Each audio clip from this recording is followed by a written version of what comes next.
ناظرین گرامی، زیر نظر ویڈیو نہایت ہی سبق آموز اور ایمان افروز ہے، جس کو سننے کے بعد نہ صرف آپ احباب کو عبرت حاصل ہوگی بلکہ آپ اپنی اصلاح کرنے پر خود کو آمادہ ضرور کریں گے۔ ویڈیو کا آغاز کرتا ہوں۔ حضرت ابو ہریرہ رضی اللہ تعالیٰ عنہ فرماتے ہیں کہ رسول مکرم صلی اللہ علیہ وآلہ وسلم نے ارشاد فرمایا کہ جب میت کو قبر میں رکھ دیا جاتا ہے تو اس کے پاس دو فرشتے آتے ہیں جن کا رنگ سیاہ اور آنکھیں نیلی ہوتی ہیں، جن میں سے ایک کو منکر اور دوسرے کو نکیر کہا جاتا ہے۔ وہ دونوں اس میت سے پوچھتے ہیں کہ تو کیا کہتا ہے ان صاحب کے بارے میں جو تمہاری طرف بھیجے گئے؟ وہ اگر مومن ہے تو جواب دیتا ہے کہ یہ اللہ کے بندے اور اس کے رسول ہیں، میں گواہی دیتا ہوں کہ اللہ کے سوا کوئی معبود نہیں اور بلا شبہ محمد صلی اللہ علیہ وآلہ وسلم اللہ کے بندے اور اس کے رسول ہیں۔ یہ سن کر وہ دونوں فرشتے کہتے ہیں کہ ہم تو جانتے تھے کہ تو ایسا ہی جواب دے گا۔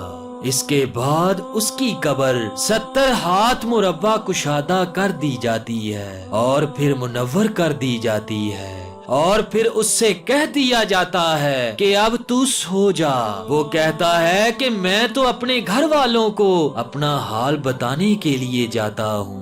فرشتے کہتے ہیں کہ یہاں آ کر جانے کا کوئی قانون نہیں، تو سو جا جیسا کہ دلہن سوتی ہے جسے اس کے شوہر کے سوا کوئی نہیں اٹھا سکتا، لہذا وہ آرام سے قبر میں رہتا ہے یہاں تک کہ اللہ جل شانہ اسے قیامت کے روز اس جگہ سے اٹھائے گا۔ اور اگر مرنے والا منافق یا کافر ہوتا ہے تو وہ منکر نکیر کو جواب دیتا ہے کہ میں نے جو لوگوں کو کہتے سنا وہی کہا، اس سے زیادہ میں نہیں جانتا۔ فرشتے کہتے ہیں کہ ہم تو خوب جانتے تھے کہ تو ایسا ہی جواب دے گا۔ اس کے بعد زمین سے کہا جاتا ہے کہ اس کو بھینچ دے، چنانچہ زمین اسے بھینچ دیتی ہے جس کی وجہ سے اس کی پسلیاں ادھر کی ادھر چلی جاتی ہیں۔ پھر وہ قبر کے اندر عذاب ہی میں رہتا ہے یہاں تک کہ قیامت کو اللہ جل شانہ اسے وہاں سے اٹھائے گا۔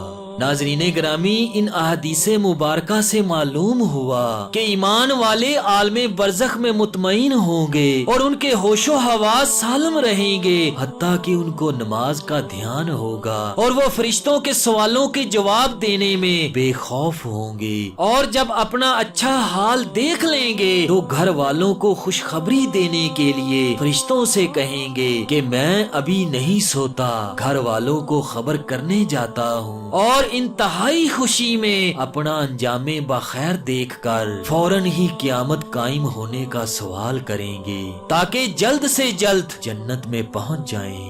ناظرین گرامی، جس پر اللہ جل شانہ کا کرم ہو اس کے ہوش و حواس باقی رہتے ہیں اور اس سے اللہ جل شانہ صحیح جواب دلاتے ہیں، جیسا کہ سورہ ابراہیم میں اللہ تبارک و تعالیٰ کا ارشاد گرامی ہے۔ ایمان والوں کو اللہ اس پکی بات یعنی کلمہ طیبہ سے دنیا و آخرت میں مضبوط رکھتا ہے۔ جزاک اللہ خیرن کثیرا۔